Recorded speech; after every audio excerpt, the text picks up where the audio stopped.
नमस्कार. राजांचा गड आणि गडांचा राजा असं ज्या किल्ल्याला म्हटलं जातं तो हा राजगड. आज याच राजगडाची प्रतिकृती आपण बनवली. खरं तर राजगड हा 3 माचांनी समृद्ध असलेला एक किल्ला. पद्मावती, संजीवनी आणि सुवेळा ह्या 3ही माचांनी अतिशय बुलंद असलेला किल्ला. आज आपण त्याचीच प्रतिकृती इथं पाहणार आहोत. पहिल्यांदा आपण पद्मावती माचेकडे वळूया. पद्मावती माची म्हटल्यानंतर डोळ्यासमोर येतं ते पद्मावती माचीचं मंदिर. अतिशय समृद्ध असं छत्रपती शिवाजी महाराजांच्या काळात असलेलं हे मंदिर कदाचित त्या काळात असं असावं असा आमचा दाखवण्याचा प्रयत्न. दुसरीकडे समोर आल्यानंतर पद्मावती माचीच्या मंदिराच्या बाजूनं समोर आल्यानंतर आपल्याला दिसू लागतो तो पडक्या अवस्थेतील राजदरबार. परंतु तो राजदरबार शिवाजी महाराजांच्या काळात कसा असेल असा दाखवण्याचा आमचा हा प्रयत्न. पुढे आल्यानंतर येते ती सरनोबताची सदर.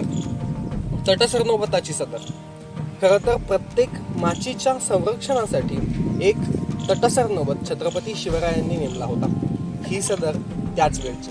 आज राजगडावर गेल्यानंतर आपल्याला ही सदर भव्य अवस्थेत आपल्याला दिसते.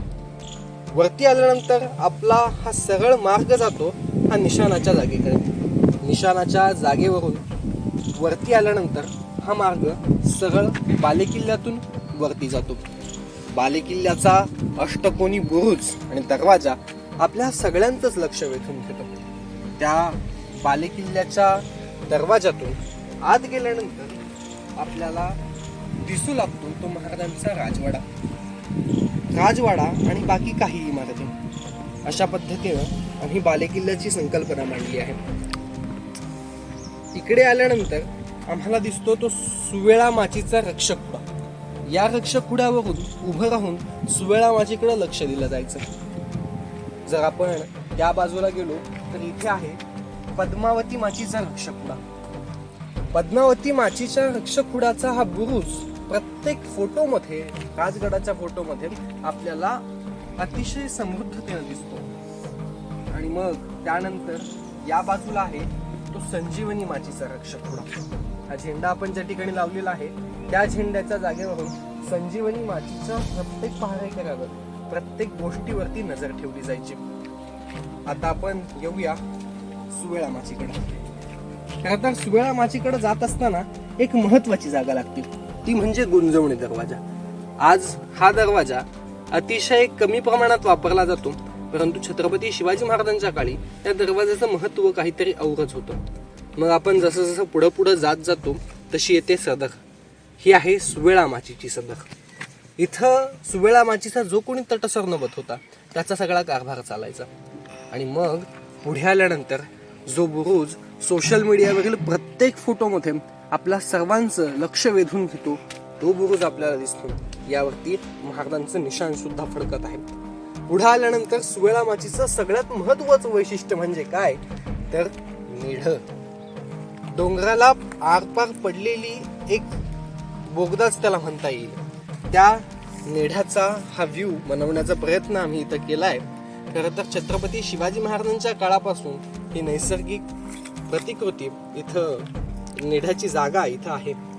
सुवेळा माचीला असं म्हणता येतं की छत्रपती शिवाजी महाराज सकाळच्या वेळी इथं आले होते आणि सुवेळा माचीच्या बाजूनं सूर्योदय होत होता. शिवाजी महाराजांना वाटलं काय ही वेळ, हीच खरी सुवेळ, आणि म्हणूनच सुवेळा आणि याच माचीचं नाव असं पडलं. आपण आता पुढे येऊया. पुढे आल्यानंतर आपल्याला दिसते ती संजीवनी माची. तर सगळ्या अर्थानं समृद्ध असलेली, आपल्या आयुष्याला संजीवन करणारी ही संजीवनी माची. खरं तर इथं असलेली ही सदर ही तटसरनोबताची सदर. सुवेळा माचीचा जसा तटसरनोबत होता तसाच संजीवनी माचीचा देखील तटसरनोबत होता.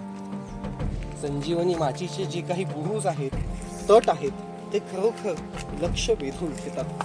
आणि हा संजीवनी माचीचा मुख्य बुरुज जो खरोखर मनाला लोभणारा आहे. पुढे आल्यानंतर आपल्याला दिसतो तो चिलखती बुरुजाचा एक प्रतिकृती बनवण्याचा आम्ही प्रयत्न केलाय. खरं तर जागेअभावी आम्हाला पूर्णपणे चिलखती बुरुज बनवता आला नाही, परंतु चिलखती बुरुजाची संकल्पना अशी आहे हे दाखवण्यासाठी आणि हे बघणाऱ्यांच्या मनामध्ये रुजण्यासाठी आम्ही हे केलंय. दुसऱ्या बाजूला हा जो दरवाजा आहे हा शत्रूला चोर दरवाजा म्हणून वाटतो, परंतु तो खाली उतरल्यानंतर तो येतो तो चिलखती बुरुजामध्ये, आणि चिलखती बुरुजामध्ये आल्यानंतर शत्रू तिथेच फसतो. खरं तर छत्रपती शिवाजी महाराजांची ही संकल्पना खरोखर एक सुंदर स्वरूपाची होती. खाली आल्यानंतर हीच ती मुख्य वाट ज्या राजवाटेनं छत्रपती शिवाजी महाराज कधीतरी चढले असते. हा पाली दरवाजा.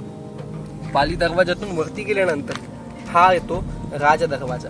खरं तर तान्हाजीचं प्रेत ज्यावेळेस छत्रपती शिवाजी महाराजांनी खांदा देऊन ती पालखी आणली, त्यावेळी ती पालखी या राज दरवाजापाशी थांबवली गेली. जिजाऊ महासाहेबांनी याच राज दरवाजापाशी तान्हाजींना शेवटचं ओवाळायचं होतं. ते ओवाळण्यासाठी बघितलं तर तान्हाजी जिवंत नव्हते. अशी सगळी सुखदुःख या राज दरवाजानं आणि या पाली दरवाजानं बघितली. तब्बल 26 वर्ष छत्रपती शिवाजी महाराजांच्या सोबत राहिलेला हा राजगड खरोखर मनाला लोभणारा आहे, आणि याच राजगडाची प्रतिकृती बालकांच्या मनामध्ये रुजावी, हा इतिहास सर्वसामान्यांच्या मनामध्ये रुजावा, म्हणूनच आपण हा प्रयत्न केलेला आहे. हा प्रयत्न तसाच समृद्ध करूया, पुढे आणखीन काही बनवत राहूया. 26 वर्षांचा महाराजांचा सहवास लाभलेला हा बुलंद, बेलाग आणि दुर्गेश्वर असा म्हटला जाणारा राजगड.